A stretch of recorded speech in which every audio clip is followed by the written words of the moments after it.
Happy Wednesday, everyone. Let's get into it because there's a lot happening on every front. US strikes on Iran targeted air defense and radar systems around the Strait of Hormuz, while Iran's foreign minister insisted Hormuz is not international waters, and Trump hinted at a Marshall Plan-style reconstruction of Iran, while saying the US would take half of Iran's oil in return.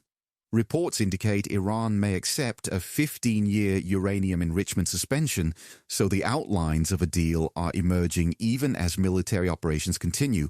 Odds of the next Fed rate hike before 2027 surged to 52% on Kalshi, which means the market now sees a hike as more likely than not. And that shift alone changes the calculus for every risk asset on the planet.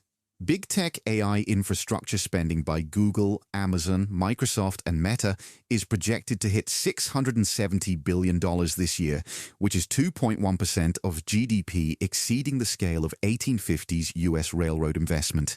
AI hyperscalers issued $159 billion in new debt in the first 5 months of 2026, up 47% from all of last year, and Google sold $85 billion in stock, more than the largest IPO in history, just to fund its AI build-out.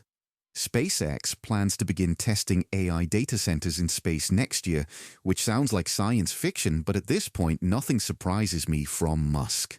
Emerging market earnings are expected to rise nearly 50% in 2026, with TSMC, Samsung, and SK Hynix driving over half the growth via AI capital expenditure.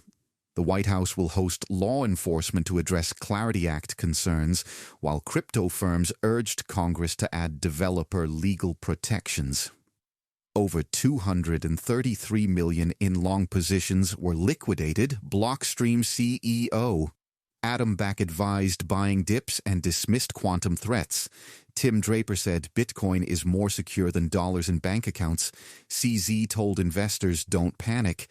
And El Salvador now holds 7,677 Bitcoin, worth approximately $480 million 5 years after its Bitcoin law.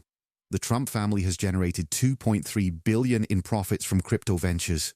In altcoin news, the SpaceX pre-IPO perpetual on Hyperliquid surpassed $100 million in open interest.